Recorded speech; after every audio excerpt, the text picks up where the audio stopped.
वा, दोघांचंही स्वागत आहे. थँक्यू. मला खूप प्रश्न दिले हा आहे, भरपूर वेळ. बरं, पहिलाच प्रश्न असा आहे की स्क्रीन शेअर करायला 12 वर्ष का लागली? कारण आमच्या दोघांसाठी योग्य असलेलं चांगलं स्क्रिप्ट यायला आमच्याकडे 12 वर्ष आदित्यने लावली. नाही, खरंच सांगू, 12 वर्षांपूर्वी आम्ही खरंच खूप एकत्र काम करत होतो. म्हणजे एक आम्ही टेलिव्हिजन शो एकत्र करत होतो, नवागडी नवराचे नाटक एकत्र करत होतो आणि त्याच्यावरतीच फिल्म झाली टाइम प्लीज ही.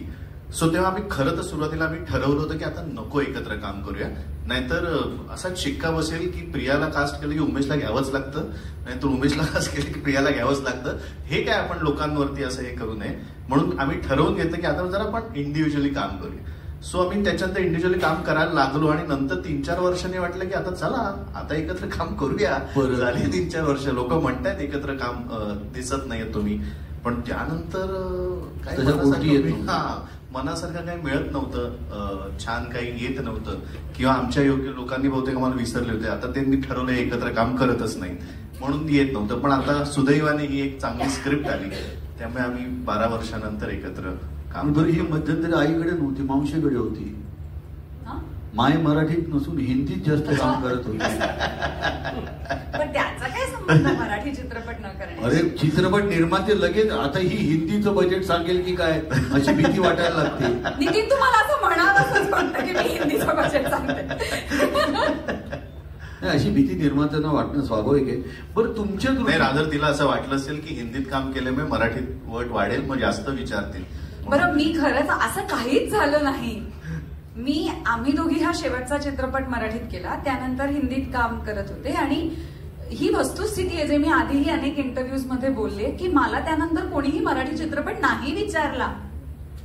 सो खरंच ऍक्च्युली अगदी नाही, हे असं तेवढ्यात इंटिग्रेशन केलं. पण ही वस्तुस्थिती आहे. माझ्या एका हिंदी शोच्या प्रमोशनसाठी मी मराठीमध्ये इंटरव्ह्यूज देत होते आणि मराठी माध्यमांमध्ये, आणि तेव्हा मला हा प्रश्न विचारला आणि मी म्हटलं पण नाही, मला नाही विचारले मी नाही केले, मला हिंदीत काम मिळतंय, मी तिथे करते. एवढा सोपा विषय होता.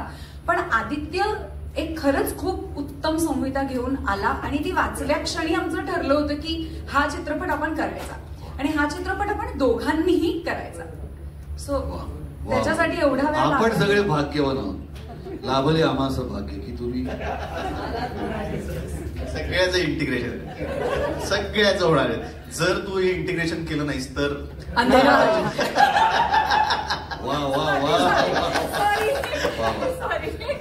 बरं, इतक्या वर्षांच्या संसारात कुठल्या गोष्टी त्रासदायक वाटतात एकमेकांच्या? हो, असतात असं काही त्रास अजिबातच नाही, काहीच नसतं. अरे सगळं छान असतं, एकदम सुखासुखी असतं, एकदम मार पडणार नाही. बोल प्रियाशी नाही, खरंच नाही. सांग ना, तू सांग ना काय त्रासदायक त्याच्या गोष्टी. ऍक्च्युली जे मला कन्सिस्टन्सी त्याची फार कमाल आहे, याच्याबद्दल मला कौतुकही वाटतं की एक गोष्ट चांगली पण आहे आणि ती गोष्ट वाईट पण आहे. त्याची अत्यंत चांगली गोष्ट आहे म्हणजे समजूतदारपणा, आणि तीच वाईट आहे. तो सतत समजून घेतो. आता नकोयस तो समजून घ्यायला, तू रिॲक्ट करायला हवंय तरी तो समजूनच घेतो. तर हा प्रॉब्लेम आहे ज्याच्यात कन्सिस्टन्सी आहे 20 वर्ष. काय करायचं? कुठल्या गोष्टी बदलल्या गेल्या लग्नाआधी? बरं बोला माझ्याबद्दल. नाही, तू स्वतःबद्दल सांग की मी ह्या गोष्टी हिच्यासाठी बदलल्या. हिला आवडत नाही म्हणून ह्या सवयी बदलल्या, ह्या गोष्टी बदलल्या, असं काही घडलंय? नाही, खूप घडले. मला असं वाटतं खूप गोष्टी घडतात. आधी फक्त ना सुरुवातीला असं वाटतं की अरे ही काम करायला लावते, पण नंतर त्या प्रेमाने आपण करायला लागतो कारण ती हेल्प होते. म्हणजे आधी मला वेगळं वाटायचं, आधी मला असं वाटायचं की हेल्प आपण करतो आहोत मदत न करून, कारण म्हणजे घरकाम न करून तुम्हाला मदतच करत. कारण आपण काहीही केलं की असं वाटतं की ते बरोबर नसतंच. तर मग माझं असं म्हणणं होतं की मी काहीच करत नाही म्हणजे तिला मदत होईल, ऍटलिस्ट खराब तरी नाही होणार. कारण काही आपण केलं की ते नसतंच बरोबर असतं, पण नंतर मला कळलं की नाही आपण काहीतरी करायचं. ते खराब झालं तरी चालेल पण बरं वाटतं की ह्याने काहीतरी केलं. काय काय करतोस? हा म्हणजे उठल्या उठल्या आवरून ठेवायचं बेड. उषा तशा नाही त्या पण ते आता बदल स्लाइस ऑफ लाईफ आहे रे. ते डायलॉग मला फार आवडले. खरंच. सो अनेक गोष्टी तुम्ही सिनेमा बघा. बिन लग्नाची गोष्ट 12 सप्टेंबरला येतो आहे, सिनेमावर येऊया आपण. सो 12 सप्टेंबरला तुम्हाला अनेक आमच्याही आयुष्यातल्या खऱ्या खऱ्या गोष्टी कळतील ज्या खरंच टिपल्या. म्हणजे आदित्य म्हणतो ते खोटं नाहीये.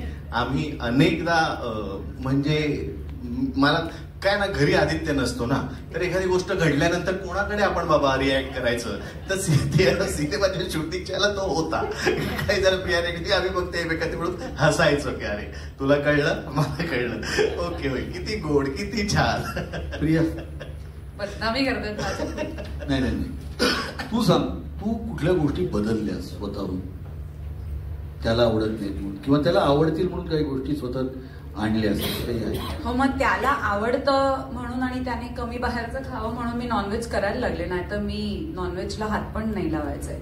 सो ते मी त्याच्यासाठी करायला लागले. ऑफकोर्स मी जेवढं व्हेज चांगलं करते आणि रोज व्हेज करू शकते तितकं मी रोज नॉनव्हेज करत नाही. पण जेव्हा आणि मला तो माझ्यात बदल जाणवला. मला व्हेजही आता खूप आवडायला लागले कारण ती इतकं छान करते व्हेज. हा माझ्यातला बदल आहे. मला आधी वाटलं नव्हतं मी व्हेज इतकं खाऊ शकेन. मला कळतच नाही.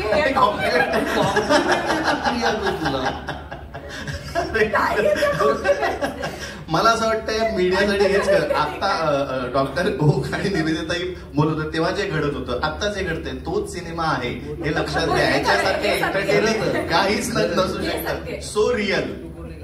वा. डोमेस्टिक हेल्प मैत्रिणी तुला केलेली तुला आवडते का नाही? घरात काम त्याने काही केलेलं तुला आवडतं का नाही? खरं पाहिजे. हा काय प्रश्न विचारतोस तू? कोणाला नाही आवडणार म्हणजे? नाही थोडं खरं एकदम खरं उत्तर देते. काम केलेलं त्यांनी आवडतं, प्रचंड आवडतं. त्यांनी करावंच अशीही माझी इच्छा असते आणि माझा आग्रहही असतो. पण माझा आग्रह असाही असतो की ते जसं मी करते तसं तू करायला पाहिजे. ते तुझ्या पद्धतीने करून नाही उपयोग. कारण त्याची पद्धत फार नीटनेटकी नसते. नाही माझा आणि त्याच्या पुढे अजून एक आहे. हे तिचं म्हणणं आहे, बरोबर आहे. आणि तिचं हे पण म्हणणं आहे जे मी नाही रिलेट करू शकत की तिचं म्हणणं असतं मी न सांगता तू केलं पाहिजे. आणि माझं म्हणणं म्हणजे प्रोएक्टिव्हनेस पाहिजे थोडासा काम करण्यात. हो की नाही? काय पाहिजे? प्रोएक्टिव्हनेस म्हणजे स्वतःहून आपण होऊन वाटलं पाहिजे. माझं म्हणणं काय, काम करायला पाहिजे की नाही, तू मला सांग हे काम करायचंय मी ते करीन.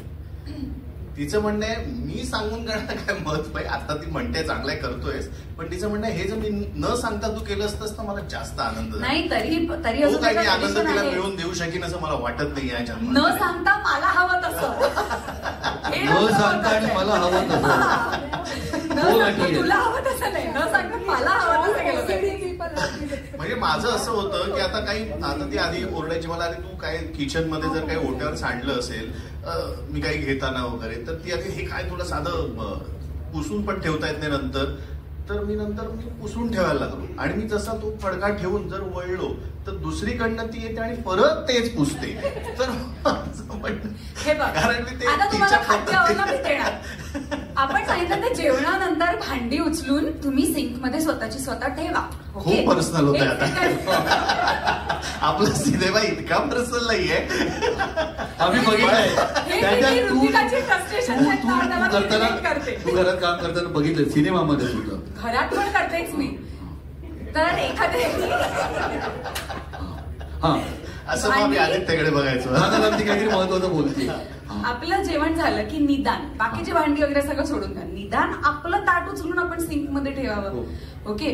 पण आता ती हे एवढं सांगून इतके वर्ष, आता लग्नाला 14 वर्ष होतील आमची, इतकं सांगून आता त्याला सवय लागली. तो आता स्वतः आवरतो सुद्धा की ओटा मी आवरून ठेवतो म्हणून. पण ओटा आवरून ठेवतो म्हणजे काय, अशी दहीहंडीच्या रथासारखी एकावर एक भांडी घातलेली असतात. असं कोण ठेवतं सिंक मध्ये? एकावर एक थर नसते आपले. मला असं वाटतं की म्हणजे अशी दहीहंडी फोडायच्या वेळी अशी काढायला लागतात भांडी. हे माझं म्हणणं आहे. आता हे टाकत हे कारण आहे. कळतं भांड्याला सगळ्या भांडं लागत. नवऱ्यांना आणि बायकांना. पण ते वर ठेवल्यामुळे होतं काय, भांड्याला भांडं लागत नाही ग. असं काही होत नाही. ज्या सिंक मध्ये, ज्या बेसिन मध्ये समजा 200 भांडी राहू शकत असतील तर ही अशी वर ठेवून किमान फक्त 100च राहतात, बाकीची नीट राहत नाही. म्हणून ती व्यवस्थित ठेवायची. घेत नाही त्याला